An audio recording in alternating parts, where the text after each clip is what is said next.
the idea of having fear and pressure, like of things going wrong and all that stuff, is 100% man-made. How did you build resilience and develop the mental strength to keep going? It's teaching you that how to find that in yourself, to put something bigger than your discomfort. How do you personally view failure? If you start at a positive place, it's easier to go more positive than it is to start at a negative place and try to get up to positive. What are small but important daily habits that students should implement to have more discipline? If you feel like stopping, just take that extra step or that extra rep or that extra thing. And that's all it takes a lot to do, to have massive gains, massive potential realized.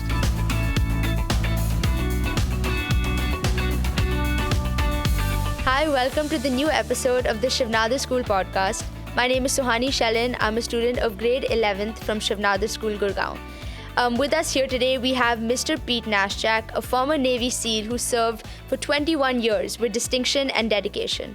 Mr. Naschak, it is an honor to have you here today, and I'm sure his insights will inspire and educate us. So, to start off, you've had an extraordinary journey from serving as a Navy SEAL for 21 years to now working with organizations on leadership and performance. So let's take it back to the beginning. So serving as a Navy SEAL, it requires an immense amount of dedication, physical fitness, mental toughness. What would you say drove you down this path, this career in your life? To be honest, it was kind of a mistake and an opportunity. I actually grew up with a mother that was really strict with me, not strict in a bad way, but strict in taking us out into the wilderness and trying to do new things and trying to push us to learn how to be survivors and tough and experience nature. And so I ended up joining the Navy, to be honest, because I had scholarships to art schools. So I was some really good art schools. I was an artist, and I didn't know what I was going to do with that exactly. And so felt like I need a little bit more discipline because I wanted to figure out how do I really learn how to drive and develop and push myself in a different way. And so I joined the Navy. And I joined the Navy to do a different job. And then I heard about the SEAL teams once I was in Navy boot camp. And I was like, that sounds like a better job. So there was no big plan to become a SEAL. It happened out of opportunities. I saw different opportunities and said, this sounds like a good chance to try something that might help me and teach me something and learn. And I jumped on it, and I was not planning to be in the military for 20 years, not at all. But once I was there and once I got into the SEAL teams, it became the best option for me. We know that the SEALs have a very rigorous training process. So do you think that there was any time in your training or in your time in the SEALs where you felt that you were mentally or physically exhausted or pushed past your limit, and how did you overcome it? Yeah, I mean, definitely mentally and physically exhausted. That happens all the time in SEAL training, for sure. But never past my limit, because if I would have felt past my limit, I would have made it through. So it was always, it's the idea of what SEAL training is trying to do is actually show us how much we can do if we want to, if we have the desire or we have the need to do it. And so that's the key of what SEAL training is really about as an individual going through it. But what it's also doing is trying to find out the people who don't truly have the desire to be there. Like this idea of wanting to become a SEAL has to be more important than the cold water, than the fatigue, than all the stress that you're going through. Like those have to become secondary to the goal that you're trying to accomplish. And so it's driving that into your head. It's teaching you that how to find that in yourself, to put something bigger than your discomfort. Make it more important than the hard stuff and the mundane things and the things that aren't fun to do. So you'll do those things no matter what. Right, no, that's interesting, because even when, I'm talking about sports, like basketball, for example, a lot of times you need to put the needs of others and the game over yourself. And I mean, I know there have been times where I've been exhausted, but just the fact that you need to make it to a certain level, that you need to finish this game, that you need to win, I feel, yeah, that helps me definitely overcome that mental or physical exhaustion. Yeah, see, you're ready for the SEAL teams. Yeah. It's all good. You're ready. But you've been through some extreme challenges, and you've had to, make quick decisions, and you've had to face your fears, all while being under extreme conditions. So how did you build resilience and develop the mental strength to keep going in situations where it might have felt impossible? Yeah, that's a matter of kind of training. You have to do it every day, right? My childhood helped me quite a bit with the way my mother raised us and taking us to the wilderness and pushing ourselves in different ways and having to be exposed to new things constantly. But those things are baseline to start helping you learn how to do that at higher intensities and more dynamic environments. And so the SEAL training and the training we do, it's prepping you for those really tough moments. We train in a way that's supposed to be more difficult than what we anticipate the real combat to be like. So once I was in combat, once I was doing those missions, they're scary at times, but the reality is I have more confidence in my training and what I've accomplished to be there than the fear I'm feeling. And so that training and that preparation, the preparation is everything to just handle what you're going to have to deal with. And that's what carries you through. That's what allows you to manage those hard times and those tough moments is just trusting yourself, trusting your training, trusting your abilities, and just looking at what's the goal, what do we need to accomplish, and just keep pushing towards that. Right. No, I mean, we all fear failures or setbacks.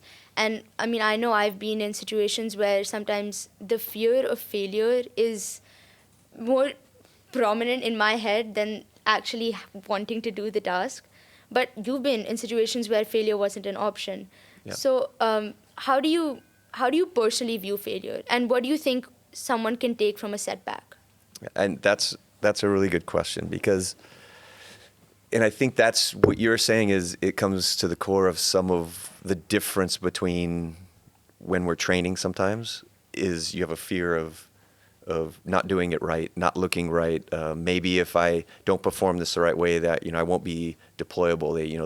They won't put me in the game. And so you're coming at it from a point of fear. You're actually coming from it from a negative mindset in a way, right? I don't want to fail. Yeah. You're starting from the negative. And then you have to try to build from the negative to at least neutral or to more of a positive mindset. So the idea of trying to start from a positive mindset is that you look at things as an opportunity. This is an opportunity for me to perform. And yes, there's going to be mistakes and I might fail, but it's also just as likely as I'm going to win and I'm going to do really well. So the way you approach it will help you be more resilient, will help you deal with problems better and faster and easier. So if you start at a positive place, it's easier to go more positive than it is to start at a negative place and try to get up to positive. So that's a big piece of it. Yeah. And I feel like it helps when you have other people like going through the same stuff with you. I mean, you have a whole, SEAL team. Yes. So, yeah, I think just the fact that there are other people in the same boat, I feel like that helps a little bit as well. Absolutely. Like when you were saying before with the basketball game, when you want to go in there and help and you want to focus on the game and helping your teammates. And that's one way to help manage fear and pressure is to focus on those around you, focus on the mission and what it needs, like the job, the goal, right? Yeah. And if you just focus on those things, then you're not thinking about all the things you're scared of. You're not thinking about all the things that might go wrong. All you're thinking about is what needs to go right, and you're thinking about what you need, and it takes the pressure off. Because if I'm helping you play well, then I actually will start playing better. That makes sense. And even when I was doing a little bit of research on SEAL teams, teamwork seemed like the core of a lot. I mean, you have to be able to rely on each other in extreme situations. Yeah. And even in school, I mean, we have to work together and collaborate in group projects. And we need to be able to rely on each other that, someone is going to withhold their part of this deal. So what do you think elite teams like the SEALs would do differently to build trust? One thing is that we all go through the same training. So there's a level of competence that we can trust. You know how to shoot at a certain level. You know how to perform all the skills that need to be done at a certain level. So we're all the same. So that we have a benefit in the SEAL teams that a lot of places don't have, is that we can train people and get them before they even go into the actual job, to a very specific place, at least at this minimum or above, right? Okay. And so that helps us have a standard level of trust. We can trust that you can do your part. The part where trust can break down is when someone doesn't do their part, right? And that's where the problem comes in, on how do we work together and make sure that that person does continue to do their part in the right way. They are doing the things that they're supposed to do. And that's where discussing things and having a process, having a plan in place, and actually having a good relationship and just working with each other. That trust and building that trust is part of how we operate and what we're trained to do. So it's something that you have to actually build inside your team. It doesn't just exist. Like, these things we think a lot of times is like a great team just happens. It doesn't happen. It's discussions, it's organizing, it's figuring out what's working and not working, and telling each other, and being able to not only tell someone, but actually hear from someone that something's going wrong, and you actually take it in and say, okay, is that going wrong? And actually making some kind of change. And that's the hardest part for us a lot of times, is actually hearing something from someone and allowing ourselves to not defense against it and push it away and get angry, but actually hear it and go, okay, I'm going to do something with that. I'm going to make some kind of change, or I'm going to at least contemplate, is it actually true? Is that what's really happening? Right, like receiving the communication Yeah. and being able to absorb it without feeling, getting all defensive about it. Yeah. No, that makes a lot of sense. And it's interesting because a lot of times, even in school, there are some students who, would like to be better team players, but sometimes the more advice that you give them, the more closed off they get to it. What's one thing, like one piece of advice that you would give to students that want to be better team players, whether that's in their studies, sports, or later in their careers? Yeah, I think, for one, if they are working in teams, is to once in a while ask, is what I'm doing okay? Is the way I'm asking working? Is how we're functioning working? And then actually listening, right? And trying to not react to those in the wrong way. And then that way you can actually figure out how can I grow? How can I start doing things better? So, and that's the hardest thing for us to do, is actually listen and actually take in input, right? Like, it's everyone. It doesn't matter. It doesn't matter how calm and how practiced you are at it. When someone says they don't like something about you, we don't like it. Like, it does hurt. It does bother us, right? But it's how we react to that and do something with it is what's important. They aren't always right. Someone can tell us something's going wrong, and part of it is like, what feedback are you looking for? If you ask, how's the team working, and someone says, yeah, you aren't doing anything, or you aren't doing well, or you're a problem, that doesn't help us, because what do you do with that? Yeah. Like, what's the actual behavior that's not working? You're a problem because you are not turning your assignments in on time. Mm-hmm. Now we can fix something. Assignments on time is what we fix. And then once that behavior is fixed, now you're a better teammate, right? If you just tell people that they're a problem or there's something wrong without giving them an actual behavior to fix, then there's nothing going to be done, and they just feel hurt. Yeah, no, that makes a lot of sense. Which leads me to my next point.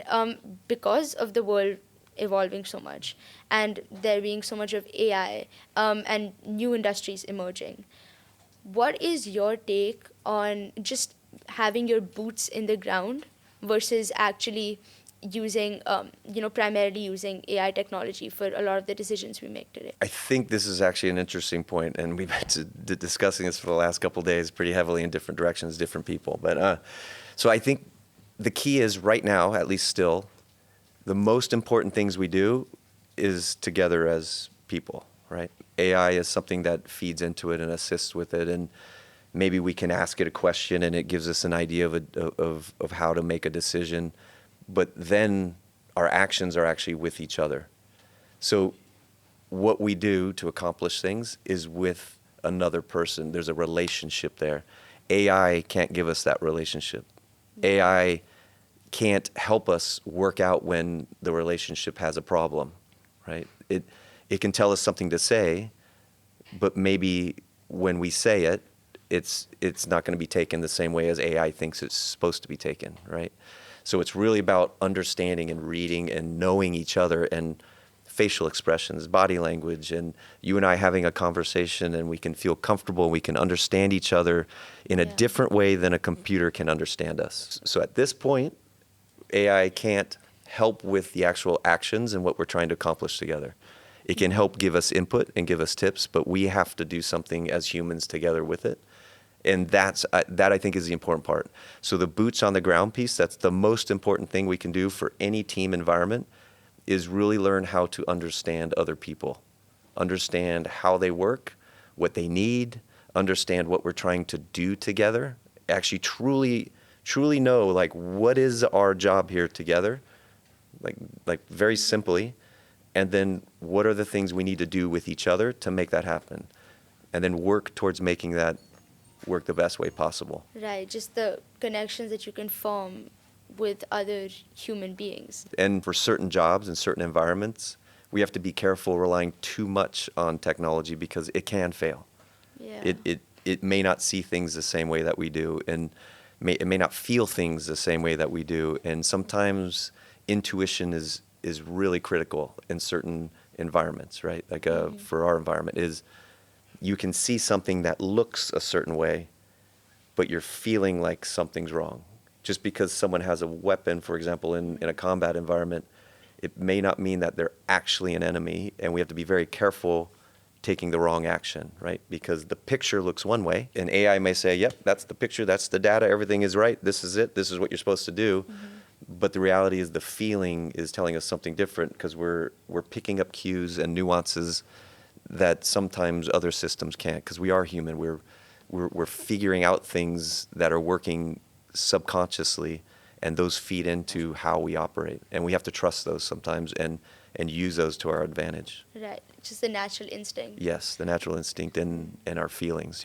Yeah, no, me and Samir sir were actually talking about this, and we were talking about how you can't use AI to think for you, but you could use it to enhance maybe your ideas. Yes, exactly.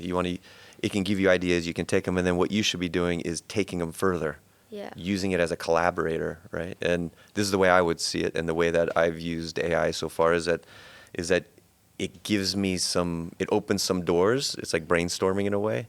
Opens some doors, gets some things moving, and then it's up to me to be creative and use my brain to make it even better and make it something much different than what AI would have come up with. Right, and it also like centers around just the discipline that you have for, being able to do certain work yourself, which leads me to my next question. What are small but important daily habits that you would say students should implement to have more discipline in their student life, personal life, in general? Yeah, that's a good one. I'm still trying to find discipline, but let me see. So my definition of discipline is controlling the urges that are contrary to the mission, right? So contrary being anything that doesn't help the goal that you're trying to get to. And it really is like that's the daily habit you can have is if you have homework to do and your urge is to pick up the phone, you just want to consciously think, is this the time to pick up the phone and play a game or answer a text, or is this the time to do homework? Like, which one's more important for the goal I'm trying to do? If I want to be, a CEO of a massive company and it's going to take these certain degrees and this type of school, like grades and stuff, then you have to decide, is this the time to be on a phone or to go out and play or do something different, or is this the time to do homework? And which one is more important right now? And as long as you're making it a conscious decision, not just defaulting to what feels good and easy, then you'll probably be making a good decision for what you're ultimately trying to accomplish. And so that I think is the daily habit, is questioning yourself, questioning whether this thing is better for where I'm trying to go than something else. Yeah, that's interesting because I feel a lot of students these days struggle with the amount of distractions that we have around us. We have social media, we have our friends, we have TV shows, programs. Yep. And yeah, I know sometimes I'm sitting on my desk and thinking that I could be doing everything else, but I have to sit here and study. Yeah, and that's a good conscious decision because you have a very specific goal you want to get to. Like that goal has to be very important. If it is important to you, it has to be very important, and it has to override the comfort things that we like, right? Because our brains work like we want to be comfortable. We want life to be easy. We're looking for the easy thing all the time. It's just our normal wiring, right? Difficult, uncomfortable, scary is a threat. Like we try to avoid those things, but we can override it and do those things because those are what's necessary sometimes. And so it is just making the uncomfortable choice sometimes in that moment. But a lot of times once you get through it, you actually feel better than you probably would have sitting doing something else that is less productive. But sometimes, again, the conscious decision needs to be, let's go have some fun because we need that as well. We need to have rest. We need to have recovery. We need to have fun. So it's just balancing and making sure that you're making the right decision to get to the right place. So, like, what would you say, what's some advice that you would give to students to just be more mentally tough and handle stress better? Stress is a whole different conversation. There's a lot of things we can talk about stress because it depends on what we're looking at, right?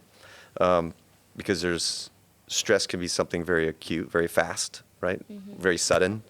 And that type of stress you might handle differently, or pressure for like a game. You're going into a game and pressure. But I think what you're talking about in the long run is this idea of chronic stress. And this stress chronic part is because we're worrying a lot. We're worrying about something over and over and over and over again. Like you're saying, tests coming up. Yeah. And if you're worrying every single day about tests, then there's only a couple things you can do about it. You have a test coming up, and you can either prepare for it or not prepare for it.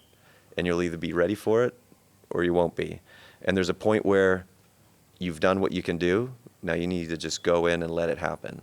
And the more you're stressing about it, the more you're thinking about it, and the more you're worried about failing, then the problem is that you're going in with that negative mindset, and you're actually probably using more energy, and you're wasting more of your brain power on the wrong thing, which is the stress and the worry, as opposed to the right thing, which is what I need to do, going calm, and just let my brain work, right? And it's the same thing in sports. It happens a lot when people are worried and concerned, and there's these big emotional things happening.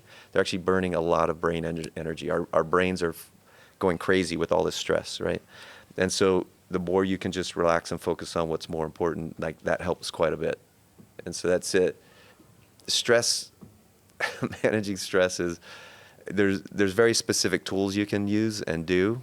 I mean, I don't want to get into all the details on those here, but a lot of it is just trying to put things in perspective and focus on what's more important than worrying and being scared and concerned about all the possible problems that can pop up. Yeah, that makes sense. And I think a lot of us just need to sometimes slow down and think about the reality of the situation. I mean, it might not be as big or as stressful as we think it is. Yeah. A good friend of mine, really high-level performance psychologist, said that he thinks pressure, the idea of having fear and pressure, like of things going wrong and all that stuff, is 100% man-made, like person-made. Like we make it up. Like we are the ones doing it to ourselves. The pressure exists purely because of our brain and the way we're thinking. Like it's in your head. It's in our head. But it might not be that big of a deal. Yeah, exactly. And it's because we're making things too important sometimes for what it actually is for the moment. Not saying that we don't want it to be important, and not saying that we shouldn't have some stress and some pressure, right? The idea of a little fear is very important in some places. Like, I mean, in combat, having a little fear is valuable. We want to have a little anxiety. A little bit is healthy. Our senses heighten. Our brain's working really well, our vision, our ears, our skin, everything is going like very like in a very heightened state and of awareness. And So a little bit of that nervousness and the butterflies is valuable if we use it, right? If we allow it to be there, we're not trying to suppress it and kill it and push it down and like avoid it. Like, no, yes, this is important. I'm a little nervous. Yeah, I'm nervous. Like, say it. I identify it and say, yeah, I'm nervous. It's fine. That's good. It's good I'm nervous. And then go in and allow it to happen, because now you're using that energy. You're using the skills. You're not trying to avoid them, not trying to shut them down. You're not looking. It's not a negative feeling, and it actually isn't. It's a valuable feeling. It's your body telling you something's important about to happen. Let's go at it and let's make it happen. So embrace those feelings and yeah, it's fine. Like, those are real. Yeah, like it helps you push yourself and perform better, because Absolutely. the fear is bigger than the actual the task that you need to be doing. Yeah, it's actually like a little superpower that you can use. It's like a little bit of a energy that and value in thinking, and it's really good. Heightens your performance a Yes. little bit. Yeah. So one of our last questions, a little cliched, but if you could go back in time and give your younger self one piece of advice, what would it be? To be honest, it would have been to study harder. And I swear to God, I'm not kidding. I was a good student, okay student. I really didn't apply myself the best way possible. I got homework done. I got good grades and stuff, but good enough grades, but not as good grades. That's one of the reasons I joined the Navy to begin with, because I couldn't get scholarships to the types of schools I wanted to go to. Yeah. But for me, that ended up working out in the right way. But since I was in the Navy and since I've been doing other universities, I've gotten 2 master's degrees. I got my bachelor's degree, and I've always been the top of my class because I actually applied myself. And I got the most I could out of the schooling. I got the most I could out of that education. And I missed out on that in my younger years, especially in high school. I didn't tap into all the value that was there because I felt like doing the easy thing and the fun thing and the more rebellious thing, right? And again, in the long run, that worked out for me. But the reality is, if I could go back, absolutely would be actually apply myself in school. And maybe I still would have ended up a SEAL. Maybe everything would have turned out the same, but actually gotten everything I could have out of high school the right way, for sure. Studying is key. Get as much as you can, because it becomes so valuable later. Like knowledge and just understanding how things work in the world. Again, you may not ever use trigonometry or algebra again, but understanding and knowing how it works and why it's there. And for the people who do use it very heavily and they understand what it's used and the value of mathematics and what it does for us and how we work and how we function as a society, like it's like just really getting into that and understanding how all these things happen. And there is a ton of value to just applying yourself a little bit harder. And again, those are the easiest things to do. A little tiny bit better nutrition, like eat just a little bit better every day.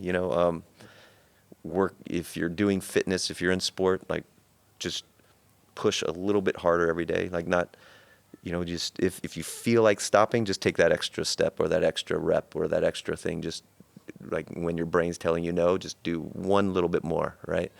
And over time, that's what that does, is that's developing the ability to absorb information, adapt, be resilient, and you're getting the most out of it. And studying just a little bit more, a little bit harder, and that's all it takes to have massive gains, massive potential realized. So I think we could open the floor to some questions. Sure. My main question is that obviously discipline is key and it is integral to build a good student life and your life in general. But how do you build consistency to continue that discipline throughout? So how do you build consistency? That's my main question. I think the consistency part is difficult, right? Again, for everyone. I mean, there's times I fall off of the fitness and things I want to be doing. There's times I'm not getting certain things done because I'm being distracted by something else. I think the discipline, one of the things that you're displaying is the discipline of restarting and trying again, right? One of the big ones is trying not to do too much, too big, too fast, and having this expectation on yourself that it has to be like everything now and everything perfect and that it has to happen all the time. You're going to have a mistake. You're going to have a miss. That's fine. But just pick it back up again, like you're doing, you just want to shorten that cycle a little bit and maybe not try to do so much right away. Do a little bit less and be more measured so you don't burn out. You shouldn't be burning out trying to do something that's good for you, right, over time.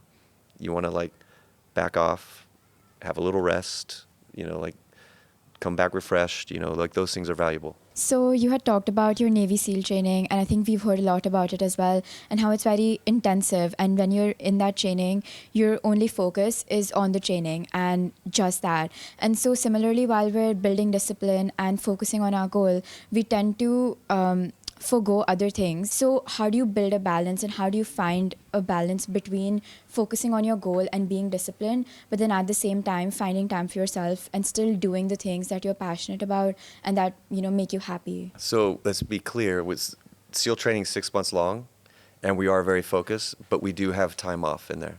We do get weekends. There are times where we have a day to ourselves, or we have a couple days to ourselves to go out and we'll play volleyball, we'll go out to the beach, we'll go out and hang out with friends and family and stuff. And so we are getting rest. You are recovering. We are having our own life in our way, even in that intensive training.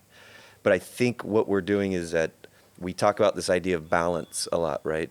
But we have to understand that it's not necessarily this equal scale of balance. It's not always like, okay, if I do 8 hours of work, I have to have 8 hours of fun, and then I have to have 8 hours of sleep to kind of get ready for the next 8 hours, right? It doesn't work that way. Sometimes we have to understand that there's a period of intensity that we apply, and it may be years, but we have to understand when's the time I'm going to give myself the break? When am I going to fit these things in? And we need that. We need to have the time to relax and recover and release our brains and allow ourselves to have our own humanity and our own self and in our own way, right? Even in combat, there's times where we start seeing little mistakes. We start seeing things happening around, people getting a little bit more aggressive towards each other, angry really easy, and we'll actually take a day and have a barbecue and a day off, and we play games and we're just music, and we're right in the middle of combat zone. Things are happening, but we force ourselves, and that's the leader's position a lot of times, is to recognize and be like, no, everyone's taking a break whether they want it or not, and we force time off, right? Because it's healthy for us to recover, and that recovery piece is very, very, very important, so we don't burn out, so we don't want to quit, we don't want to stop. So even in SEAL training, we get that. We're allowed that because it's something that we should understand how to do and how to do well. Right. So maybe not just an equal amount of time off, but enough time to just be able to reboot and get back into the work that you need to do. There is one thing I wanted to cover because someone brought it up on the side, is the idea of resilience, right? And stress, and managing pressure, for example. And I think there are some very simple tools that we use inside of dynamic environments, and we teach it to athletes, and we work on it with athletes. And but they're when you feel high pressure, when you're feeling that sense of negativity, and that you're scared and you're nervous, and there's very simple things you can do. One is this idea of visualization, which is visualizing what you want to have happen. Right, and there's different ways we can do that. We can do that as first person, like going in, taking the test. You can close your eyes, you can think about it, you're picturing it, you're imagining it in your head, taking the test and sitting down and writing your name on and starting to bubble in the answers. And you can even think of questions in your head and how it works, and that you're doing well and you're being successful and everything's going right. And you run into a problem that you just don't know, and you visualize how you'd handle that. Like I can't figure it out. I don't know what to do. So how much time do I spend on it? What do I do next? Okay, so then I'm going to leave it and I'm going to go on. So now you have a plan. By visualizing, you can help relieve some of that pressure, because you're going to come in with a plan and you can handle it and you can start working on it right away. So you can do that before you do something. You can also do it right in the moment, right? And then there's another one is this idea of arousal control, which is calming your emotions down. And again, this is deep in your culture anyways, these ancient arts, but breathing is the first step of doing that, is putting yourself at the right level. And in certain environments, like a basketball game, you don't want to be meditating before you go on. You want to be calm, but you want to be a little bit heightened, right? You want to have a little energy. You want to have those senses firing. You want to be, so you want to put yourself at the right level for the right environment. But breathing is the first step and the easy way to just calm those emotions and focus your attention where it needs to be. So arousal control is key. Another one is this idea of goal setting. So what's the first thing you need to do? Because a lot of times we feel all this pressure, like I need to pass the test, or I'm not going to go to college, and then my life's going to be over, and I'm not going to have any money, and I'm going to be on the street, and then it's like this big catastrophe you're building in your head. So the better thing to do is like, all I need to do is just, I need to study this one aspect, and then once I've studied that, I'm going to be okay, and then I go into the test. That's the next step. I just get to the test on time. The next step is start with my name and follow the instructions they give me. The next step is start answering questions, right? First question first. I don't try to look at them all and try to figure out. I just start answering the questions and going through methodically. And if I run into a problem, I have a problem. What's the next thing I should do? Well, go to the next question, whatever it is, right? And so the idea is like to have goals and go to the next priority as opposed to thinking about everything. So that's goal setting. And then the last one is a very easy tool, is just self-talk. You just, in your head, and a lot of times out loud, you can tell yourself what to do. You're saying, I'm going to go in there, I'm going to take the test, it's going to be fine, I've taken a lot of tests, I've done well on them before. You're actually teaching yourself and telling yourself what to do. So this idea of visualization, it works along with this idea of goal setting, right? You pick the next goal, you visualize how to do it, you kind of control your emotions a little bit, and you self-talk yourself into those steps and what needs to happen, and then it'll happen. And that takes pressure off. No, that's important, and that's interesting because especially in today's day and age, the world is getting more and more competitive, and I feel like that takes a toll on a lot of students, just thinking about where I'm going to be in like the next 5 to 10 years. So yeah, these are important points that you could keep in mind. Yeah, and my mom used to always say that she doesn't have a worry gene because she pretty much thinks it's always going to work out. So she would just take us in the mountains and we'd figure it out. And so some of it is that as well, allowing yourself not to have a worry gene. Yes, you may not pass this test, but you can always probably take it again, or you can study, you can figure it out. Again, I didn't do everything as well as I probably should have, and if I could, I would go back and do better. But if you keep working and you keep trying and you're looking for opportunity, that's the most important part. If you worry that everything's always going to be destruction and despair, then yes, you have a lot of pressure and a lot of stress because you feel like you can never recover. So thank you so much for this. This was wonderful. It was extremely insightful, and I'm sure everyone here is going to implement this in their daily lives. So yeah, thank you. Great, thank you. It was really great. I appreciate it. Thank you very much. Yeah, that's right. And that's a wrap on today's episode. Stay in tune for the next podcast, and till then, stay curious and keep learning.